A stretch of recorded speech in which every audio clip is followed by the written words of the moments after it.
श्रीमद् भागवतम के तीसरे स्कंद के दूसरे अध्याय के और तीसरे श्लोक को देख रहे हैं। आज तीसरा ही देख पाएंगे। कोई व्यक्ति आश्चर्य करे कि भाई विदुर जी के प्रश्न को सुन करके उद्धव जी उत्तर क्यों नहीं दे पाए, तो उन्होंने कहा कि उसको एक कैमुत्य न्याय से समझा रहे हैं 2 श्लोकों के द्वारा। तो पहले श्लोक में बोले यह पंचहायनो मात्रा प्रातराशाय याचितः तन्नय छद्र चयन्यस्य सपर्यां बाल लीलया। जो 5 पंचहायन अर्थात 5 साल की उम्र में ही माता के द्वारा प्रातराशाय याचितः प्रातःकालीन भोजन के लिए याचित होने पर भी तन न ऐच्छत उसको प्राप्त करने की इच्छा से युक्त नहीं होते थे।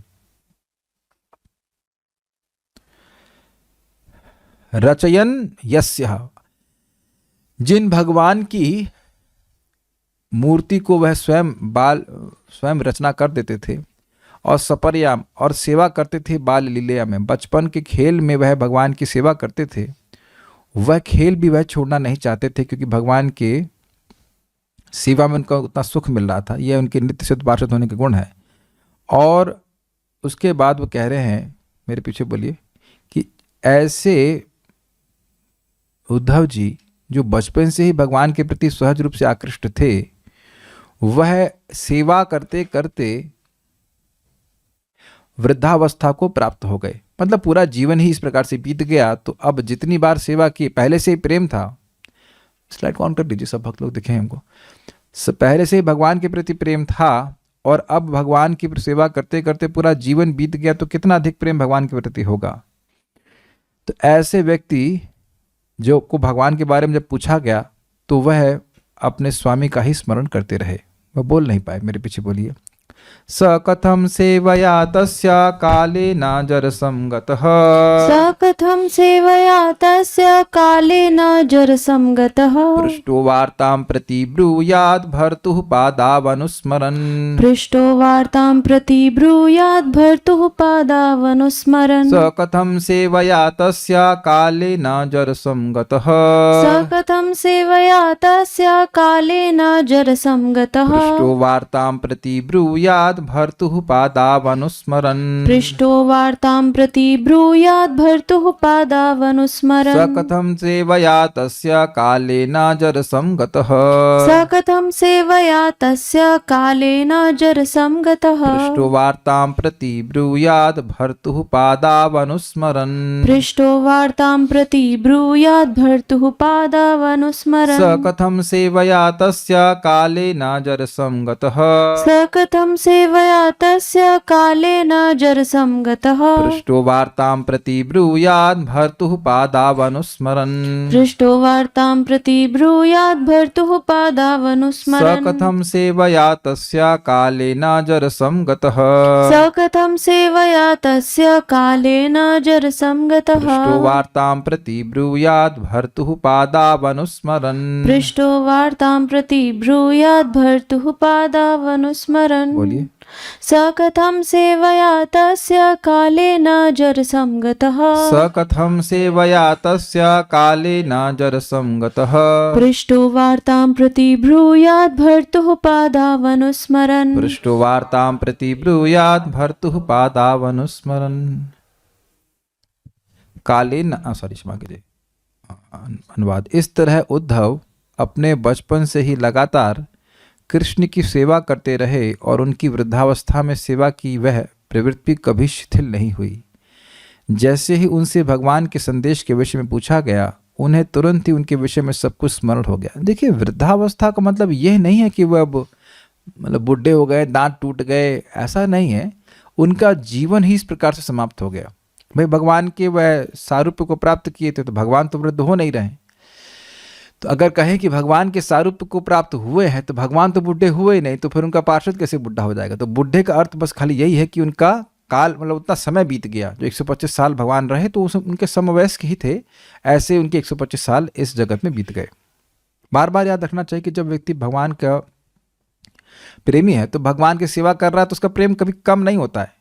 प्रेम बढ़ता जाता है, बढ़ता जाता है, तो बढ़ता जाता है। तो बचपन में ही जब ऐसा प्रेम था कि भोजन की स्मृति नहीं थी, भोजन प्राप्त नहीं करना चाहते थे, स्मृति तो थी नहीं, स्मृति कराने पर भी उसकी इच्छा नहीं करना चाहते थे, तो अब वो जीवन भर जब भजन करेंगे तो कितना प्रेम भगवान के प्रति बड़ा रहेगा। ये बात यहाँ पे समझनी चाहिए।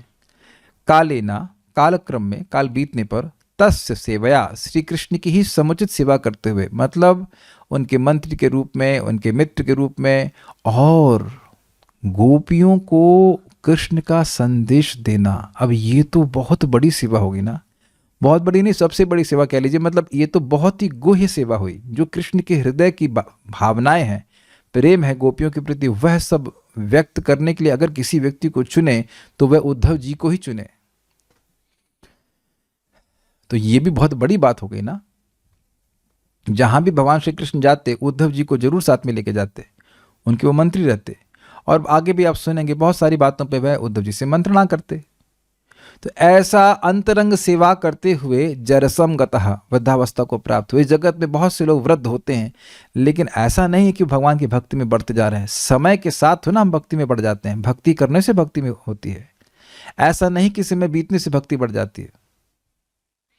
समय तो बीत ही गया, बहुत सारा साल, बहुत सारे साल नहीं, बहुत सारे जन्म, अनंत जन्म बीत ही चुके हैं, कहाँ भक्ति बढ़ी उससे। तो यहाँ कह रहे हैं कि वृद्धावस्था को प्राप्त हुए भगवान की सेवा करते हुए, अर्थात निरंतर सेवा करते हुए, अर्थात जैसा बचपन में अभिनिविष्ट होकर सेवा करते थे ऐसे एब्जॉर्ब होकर के पूरा जीवन बीत गया। तो कितना प्रेम उनका बढ़ा रहा होगा भगवान के प्रति। आप मेरी बातें समझ ही रहे हैं। जो अच्छे से जप कर रहा है और एब्जॉर्ब होकर के पूरा जप कर रहा है, पूरा जीवन अपना इस प्रकार का जप करते हुए बिता देगा, तो उसकी कितनी भक्ति बड़ी होगी जरा बताइए। ये तो साधक की बात है, और जो सिद्ध है, नित्य सिद्ध पार्षद, वह कैसे अभिनिविष्ट होकर के सेवा करते हैं, उसका तो कहना ही हम लोग समझ ही नहीं सकते उस बात का मतलब क्या है। तो ऐसे सेवा करते हुए वृद्धावस्था को प्राप्त हुए सह, यानी उद्धव, वार्ताम, श्री कृष्ण का संदेश, कृष्ण की कथा के बारे में पूछे, यानी पृष्ठ मतलब पूछे जाने पर, भर्तु, भर्तु मतलब भर्ता मतलब स्वामी मतलब पालक, उन श्री कृष्ण के पादव, चरण कमलों को, पादव द्विवचन में 2 चरण हैं भगवान के, उन चरणों का अनुस्मरण, स्मरण करते हुए कथम प्रति ब्रूयात, कैसे प्रति उत्तर देने में समर्थ होते, मतलब नहीं होते, वह नहीं बोल पाए।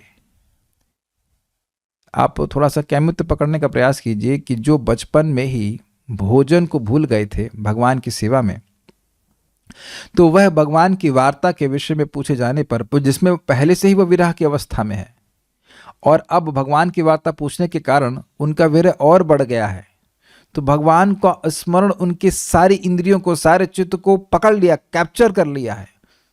तो वो कैसे बोल पाते? वो भगवान के स्मरण से बाहर निकलते तब ना बोल पाते।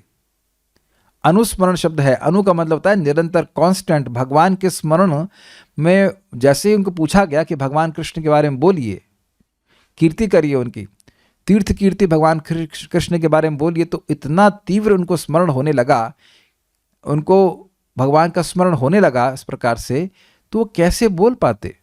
अभी अद्भुत बात है, हम बोल तभी पाते जब कुछ स्मरण हो। मुझे कुछ स्मरण हो रहा है तब ना बोल पा रहा हूं, लेकिन यहां स्मरण इतना ज्यादा है कि बोल ही नहीं पा रहे।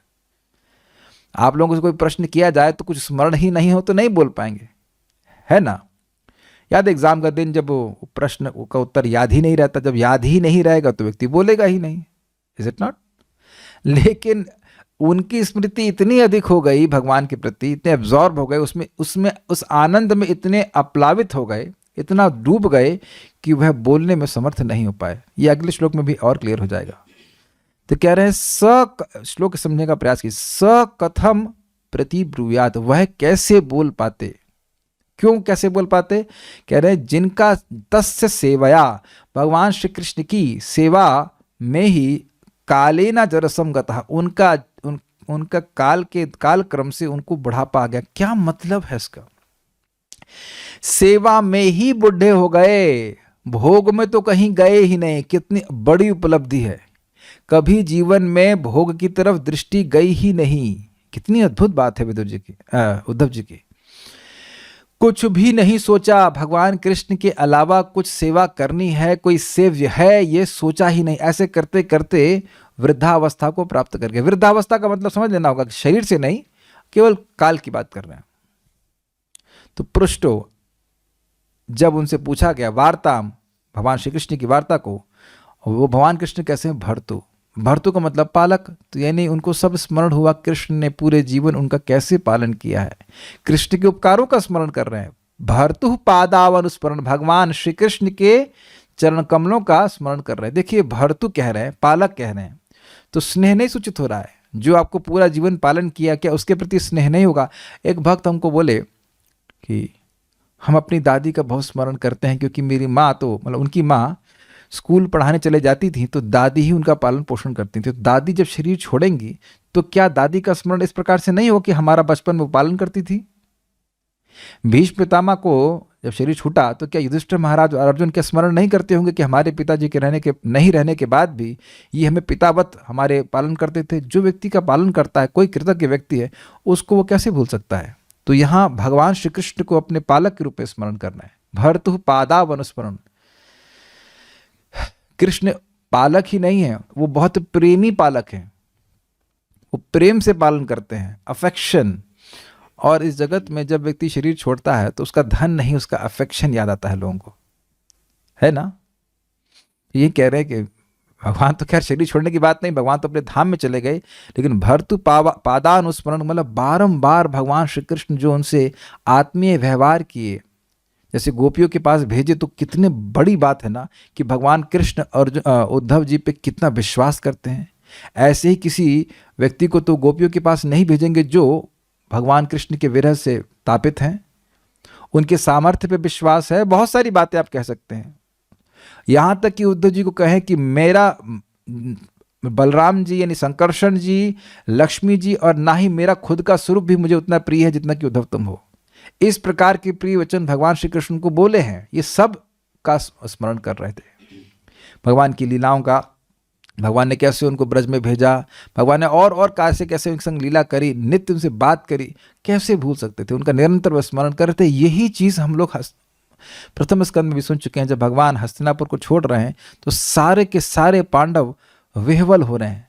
तो क्यों विह्वल हो रहे हैं? तो वहां बोला गया था सत्संगात मुक्त दुहसंगो, जो व्यक्ति सत्संग के प्रभाव से दुसंग को त्याग दिया है तो वह भगवान श्री कृष्ण की कथा को एक बार भी, सकृद आकर्ण रोचयन, एक बार भी कानों को उस अच्छे लगने वाली कथा को सुन लेता है तो वो कथा को नहीं छोड़ पाता है।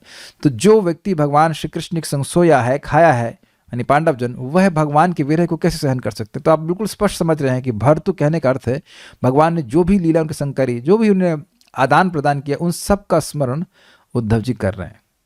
ठीक है।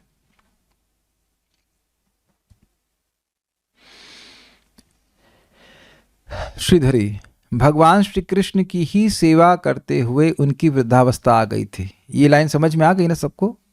सेवा के अलावा जिनके जीवन का और कोई प्रयोजन नहीं था। विदुर जी के द्वारा पूछे जाने पर उन्हें अपने स्वामी की याद आ गई और उसके कारण वे विदुर जी का उत्तर सहसा नहीं दे सके।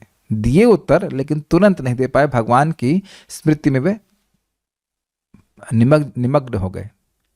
सारार्थ दर्शनी, भले ही काले अर्थात अनेकों वर्ष व्यतीत हो गए, किंतु भगवत सेवा के प्रभाव द्वारा वह वृद्धत्व को प्राप्त नहीं हुए। इसका अन्य अर्थ यह है कि समुचित समय पर संपादित सेवा के प्रभाव द्वारा उनकी आयु नहीं बढ़ी। काले शब्द की व्याख्या समय सहित लेना असंगत होगी, क्योंकि फिर इसका अर्थ यह होगा कि उद्धव काल से प्रभावित थे, तथा इस प्रकार यह भागवत के इस कथन का विरोध करेगा कि तत्र प्रवयसोप्यासन युवानोति बलौजसः पिबंतो क्षैर मुकुंदस्य मुखाम्बुज सुधाम्बुः। यहाँ तक कि उस नगरी के अत्यंत वृद्ध जन भी शक्ति तथा ओज से पूर्ण युवा लगने लगे, क्योंकि वे अपने आंखों से निरंतर भगवान मुकुंद के कमल मुख का अमृत पान करते थे। श्रीमद् भागवत 10.45.19। तो बात यह है कि जब यहाँ पर क्या कह रहे हैं समझने का प्रयास कीजिए। भले ही 125 साल बीत गए, मतलब बहुत साल बीत गए हैं, भगवान की उम्र के उद्धव जी हैं, मतलब उसी उम्र के होंगे, मैं ऐसे अंजुम कर सकता हूँ, उनकी उम्र जैसे लगते थे। तो अब 120-125 साल बीत चुके हैं और भगवान की सेवा के द्वारा, तस्य सेवया, उनकी सेवा के द्वारा वह वृद्धत्व को प्राप्त नहीं हुए। देखिए, इस जगत में जब व्यक्ति वृद्ध हो जाता है तो वह जवानी वाले कार्यों को नहीं कर सकता है। जिस उत्साह से वह जवानी के कार्यों को कर लेता था, वह कार्य अब वह वृद्धावस्था में नहीं कर पाता है। लेकिन जब कोई व्यक्ति जवानी का कार्य करने में समर्थ हो वृद्धावस्था में, तो यही कहेगा ना, अभी तो मैं जवान हूं ये कहेगा। और लोग भी कहेंगे भाई इनको तो बुढ़ापा लग रहा है, प्रभावित ही नहीं कर रहा है। मतलब युवावस्था के कार्यों को वह वृद्धावस्था में भी करने में समर्थ रहता है। तो अब सिंपल सी बात है, जो भगवान का स्मरण है, श्रवण कीर्तन और भगवान के आदि अन्य सेवाएं, जैसे वह युवावस्था में करते थे वैसे ही वृद्धावस्था में भी कर रहे हैं। सेवा करते करते वृद्धावस्था आ गई का मतलब है काल बीत गया, लेकिन सेवा नहीं छूटी, सेवा का स्वरूप वही रहा। कुछ इस अर्थ को ग्रहण कर पा रहे हैं? काल बीता लेकिन सेवा की जो प्रवृत्ति थी वह नहीं नष्ट हुई। ये एक मुख्य बात है कि जगत में जो लोग जवानी में करते हैं, युवावस्था में बहुत सारे कार्य करते हैं, नौकरी कर रहे हैं, उसके बाद वह अब रिटायर होना चाहते हैं। जो लोग यहाँ पे रिटायर हुए हैं, मतलब वृद्धावस्था को प्राप्त हुए, वह आप देख ही देंगे कि वह चुक गए उस कार्य को करते हुए। चुकना समझते हैं, they are just fed up of it. आप कुछ भी कर रहे हो, नौकरी कर रहे हो, कुछ कर रहे हो, करते करते अब एकदम अब लगता है ना अब नहीं करना बस। लेकिन आप जानते हैं, और आप स्वयं भी अपने संग भी देखिए ना, कि ऐसा तो आप नहीं सोच रहे कि 60 साल तक भक्ति करेंगे और उसके बाद नहीं करेंगे। बहुत से भक्त तो यहाँ पे 60 साल से अधिक ही होंगे, कुछ तो होंगे ही। तो यह तो आप नहीं सोच रहे हो कि हम भजन नहीं करेंगे। महावीर प्रभु हो गए 60 के, हो गए अब, तो क्या भजन बंद कर रहे हैं? नहीं, कुछ अंतर देख रहे हैं ना। अगर आप जवानी से मान लीजिए 20 साल से आप जब कर रहे होते तो अभी आप 60 साल में बंद तो नहीं करते। और जो लोग अभी कर रहे हैं, क्या वो प्लान कर रहे हैं कि हम अब 60 साल में बंद कर देंगे? बल्कि आप यह देख रहे होंगे कि निरंतर जप करने से जप करना आसान होता जा रहा है। यह भी लोग जब साधना करते रहते हैं तो जप करना कठिन नहीं होता जाता है, भक्ति करना कठिन नहीं होता जाता है, भक्ति करना आसान होता जाता है। तो इसीलिए कह रहे हैं कि समय समय भगवान काल के संग, यानी कि समय पर, समुचित समय पर, जिस समय पर जो आवश्यकता थी वह सेवा संपादित करने के कारण वह निश्चित ही निरंतर भगवान की अंतरंग शक्ति के प्रभाव में रहे और उन पर उनकी आयु नहीं बढ़ी। ऐसा ही महाप्रभु की लीला में भी महाप्रभु ने अद्वैत आचार्य और श्रीवास ठाकुर को आशीर्वाद दिया था कि तुम लोगों को वृद्धावस्था नहीं सताएगी। यद्यपि अद्वैताचार्य जी बुढ़े लग रहे थे और दाढ़ी बढ़ी हुई लग रही थी, लेकिन सेवा में बहुत आगे थे, नाचने में बहुत आगे, गाने में बहुत आगे, ये कीर्तन करने में, नाचने में कोई दिक्कत नहीं थी। देखने में बुढ़ा लग रहे थे, लेकिन वृद्धत्व को प्राप्त नहीं हुए, ऐसा आशीर्वाद दिया था। ये अपने जीवन में एक्सपेरिमेंट करके देखना आप। जितने भी भौतिक कार्य हैं वो तो छूटते चले जाएंगे, लेकिन भगवान की सेवा, प्रचार, कथा, ये सब के प्रति उत्साह बढ़ता जाएगा। प्रैक्टिकल देख लीजिए ना, बहुत से भक्तों को देख लीजिए, नाम क्या रखा जाए, कौन सेवा छोड़ रहा है? कोई तो सेवा नहीं छोड़ रहा है। तो ये अंतर दिखता है इस जगत में, अंतर दिखता है भौतिक शक्ति के आश्रय में लेकर सेवा करना और आध्यात्मिक शक्ति के आश्रय में लेकर सेवा करने से। बहुत अच्छी बात यहाँ पे लिख रही है। वैसे भी यमराज जी स्वयं कहे हैं, न वयम न वयः, भगवान के भक्त ना तो मेरे अंतर्गत रहते हैं और ना काल के अंतर रहते हैं। और यह भी हमने सुना है,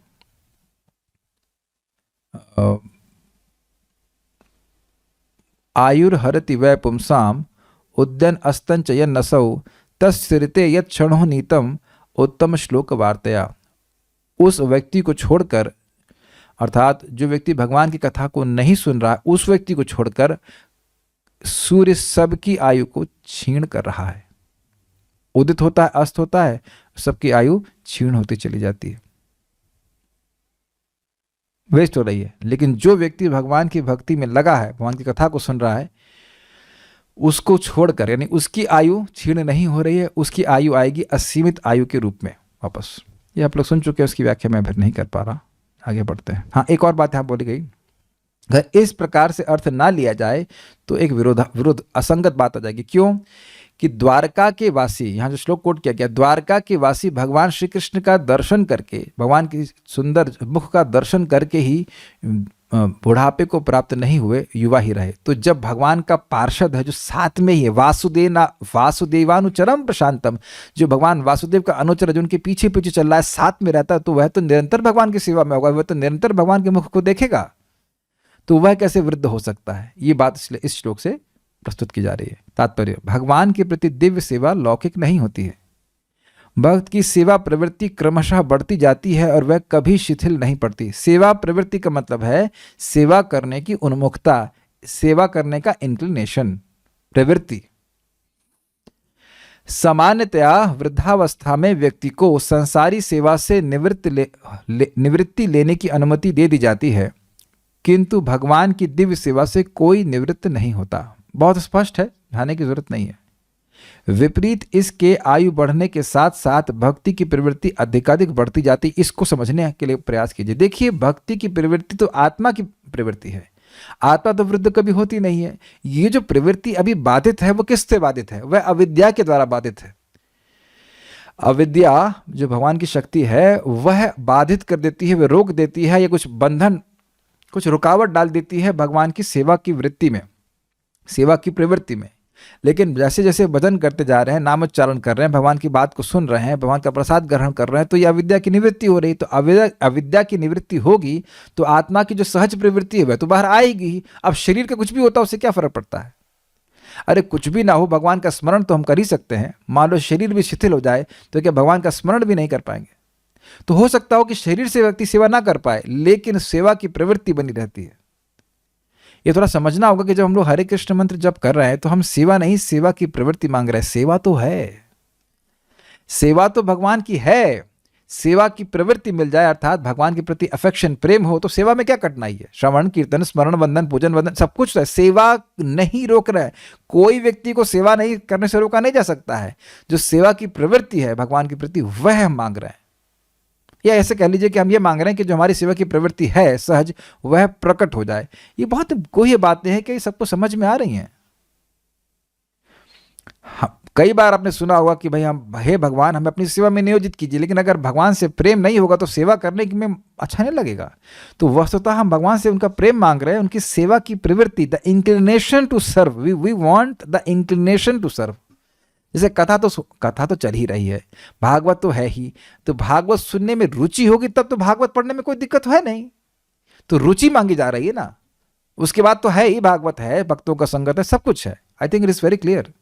तो उनकी सेवा की प्रवृत्ति और बढ़ती जा रही थी, और बढ़ती जा रही थी। तो अब आप कहेंगे कि क्या उनके पहले अविद्या ने ग्रसित किया था? नहीं, बचपन से ही वे भगवान के प्रेमी थे। तो पिछले श्लोक में क्लियर हुआ। तो अविद्या तो पहले से ही नहीं थी, लेकिन ध्यान दें, प्रेम की कोई अपर लिमिट नहीं है। जितना सेवा करेंगे उतना और प्रेम बढ़ जाएगा। जो जितना और प्रेम बढ़ेगा, कृष्ण की सेवा और सुख में लगेगी, तब और सेवा करने की इच्छा होगी, फिर और सेवा करेंगे तो फिर और प्रेम बढ़ेगा। ये अनंत रिएक्शन है, ये चलता ही रहेगा। इसीलिए कह रहे हैं कि इस भक्ति की प्रवृत्ति अधिकाधिक बढ़ती जाती है। चूंकि दिव्य सेवा में तृप्ति नहीं होती, अतः इससे कोई निवृत्ति नहीं होती है। ये बड़ी सुंदर बात है। ये, अरे आप तो यही कहते हो कि भक्ति करने से व्यक्ति शांत हो जाता है, संतुष्ट हो जाता है। हाँ, शांत हो जाता है भौतिक रूप से, उसे भौतिक रूप से कुछ नहीं चाहिए होता है, लेकिन भक्ति करके कभी संतुष्ट नहीं होता। आध्यात्मिक शक्ति का ये स्वरूप ही है कि वह भक्त को और अधिक प्रेरित करती रहती है। एक भक्त हैं, परम पूज्य भक्ति विश्राम्भ माधव महाराज, तो वो बड़े सुंदर तरह से इसको समझाते हैं। वो कहते हैं कि जब आप भगवान कृष्ण के लिए करते हो कुछ, तो भगवान कृष्ण से अंदर से कहते हैं, thank you very much, can you do a little more? बहुत बहुत धन्यवाद, क्या आप और कुछ कर सकते हैं? मतलब वह आपको और कुछ सुख की अनुभूति कराते हैं, जिस कारण से आप और भगवान की सेवा करना चाहते हो। चाहे भगवान के लिए भोजन बनाना हो, चाहे कथा सुनना हो, चाहे वो जप हो, या कुछ भी हो, लेकिन इसमें सुख मिलता है। माया ये नहीं कहती थैंक यू वेरी मच, बस खाली ये कहती है can you do a little more, लेकिन संतुष्टि नहीं होती है। थैंक यू कभी नहीं कहती है ना, can you do a little more. कुछ सभी समझ ही रहे हैं, सब लोग तो अब भौतिकता ही से वापस आए हैं। तो अंतर समझ लीजिए, संतुष्टि भौतिक जगत में भी नहीं होती है, लेकिन आनंद नहीं मिलता है। और यहां पे संतुष्टि आनंद की वजह से नहीं मिलती है। कुछ क्लियर हो रहा है? जैसे मानो आप भोजन कर रहे हो, ठीक है, अब भोजन में पेट न भरे और खाने की वस्तु मिले बढ़िया, तो क्या भाई आप संतुष्ट हो रहे, आहा आहा कर रहे हैं, लेकिन रुक नहीं रहे हैं। अगर इंग्लिश में कहूं, there is satisfaction but no satiation, there is no stoppage. वयम तु नावितृप्यामा उत्तम श्लोक विक्रमे यत् शृण्वताम रसज्ञानाम स्वादु स्वादु पदे पदे। यही बात शौनक आदि ऋषि ने सूत गोस्वामी से कही थी। सूत गोस्वामी को धड़ाधड़ प्रश्न की तो कहते रहे यार, एक करते दो करते, इतने प्रश्न आप कैसे किए जा रहे हो? तो कहते हैं कि वयम तु नावितृप्यामा, भाई हम तृप्त नहीं हो रहे। तू का मतलब क्या है? तू का मतलब है कि अन्य लोग भगवान की कथा से तृप्त हो सकते हैं, लेकिन हम तो तृप्त नहीं हो रहे। वयम तु ना वितृप्यामा, विशेष रूप से तृप्त नहीं हो रहे हैं। तृप्त नहीं हो रहे मीन्स हम रुक नहीं पा रहे हैं। क्यों नहीं हो रहे हैं भाई? वयम तु ना वितृप्यामा उत्तम श्लोक विक्रमे, भगवान श्री कृष्ण के उत्तम श्लोक, जिनको उत्तम श्लोकों में इनका गुणानुवाद किया जाता है, उनके गुणानुवाद से हम संतुष्ट नहीं हो रहे हैं। क्यों? तो कह रहे हैं यश शृण्वताम, क्योंकि सुन रहे हैं। तो सुन रहे से क्या मतलब है भाई? कान शब्द रूप है, कानों का तन्मात्रा है शब्द, तो कान तो कभी भरते नहीं है। तो इसलिए ऐसा तो नहीं कि अब आपने 2 घंटे क्लास सुन ली तो कान भर गया, अब आप और कान में कुछ डाल नहीं सकते हैं। तो ऐसे भरने वाली कोई दिक्कत तो है नहीं कि कान भर गया हम और सुन नहीं सकते। तो फिर दूसरी बात क्या है? कहते हैं यत् शृण्वताम रसज्ञानाम, और ऐसा भी नहीं कि हम रस को नहीं जानते हैं, हम कथा के रस को जानते हैं। शौनक ऋषि कहते हैं जैसे मान लो कथा के रस को जानते हैं और कान कभी भरते नहीं, इसलिए तृप्त नहीं हो रहे हैं। जैसे कोई व्यक्ति भरतनाट्यम देख रहा हो, मेरे जैसा व्यक्ति, तो उसे कुछ समझ में नहीं आएगा।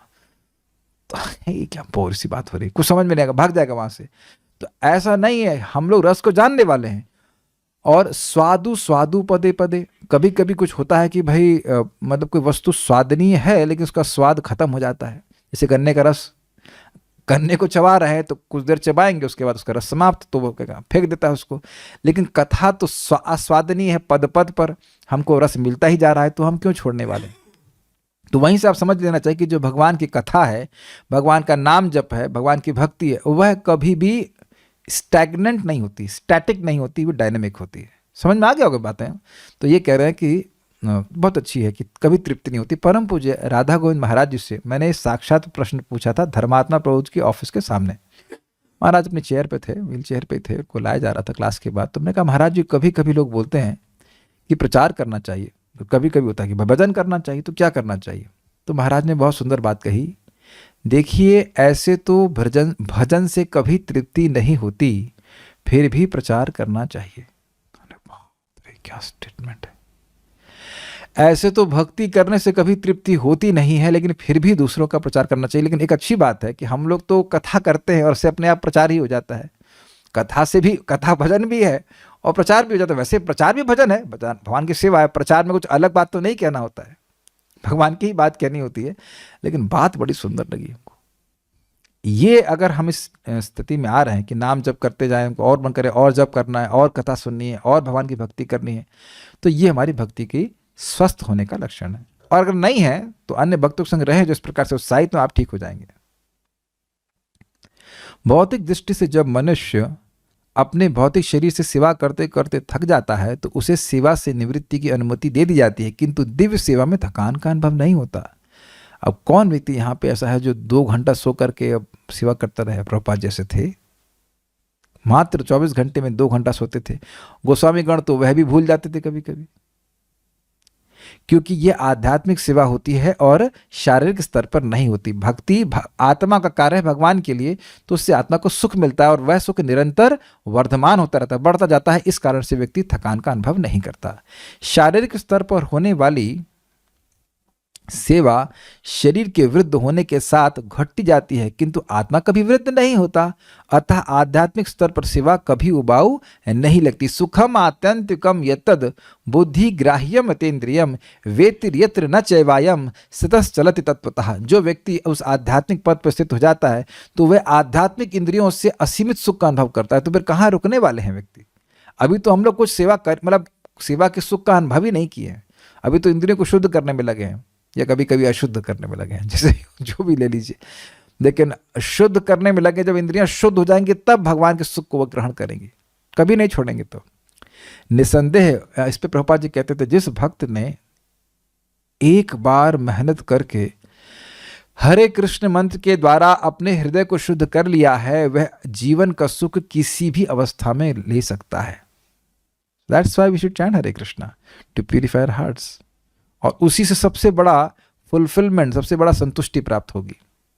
निसंदेह उद्धव वृद्ध हो चुके थे, किंतु इसका अर्थ यह नहीं है कि उनकी आत्मा वृद्ध हो गई थी।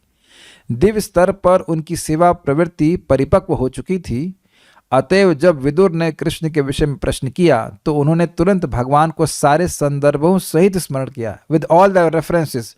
भगवान श्री कृष्ण को वो सारी लीलाएं, सारा कुछ उनसे जो आदान प्रदान हुआ था वो सब याद किया, और वे शारीरिक स्तर पर स्वयं को भूल गए।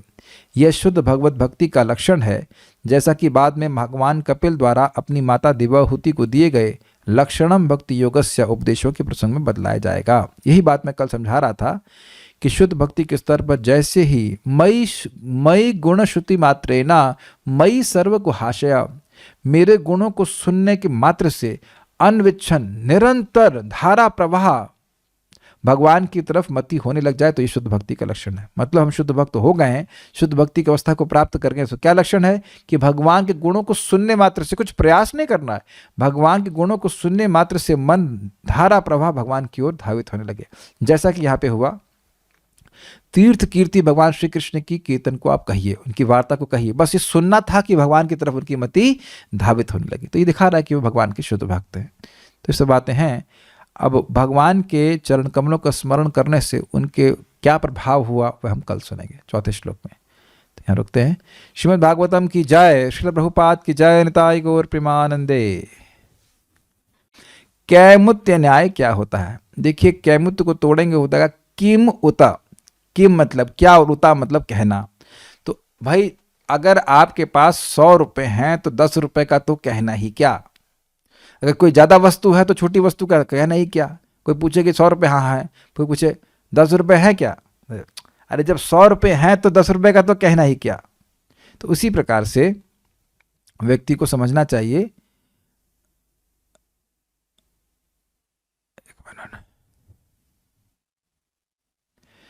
व्यक्ति को समझना चाहिए कि अगर गंगा जी में ऊंट डूब जाए तो आदमी के डूबने का तो कहना ही क्या। क्लियर, समझ में आ गया।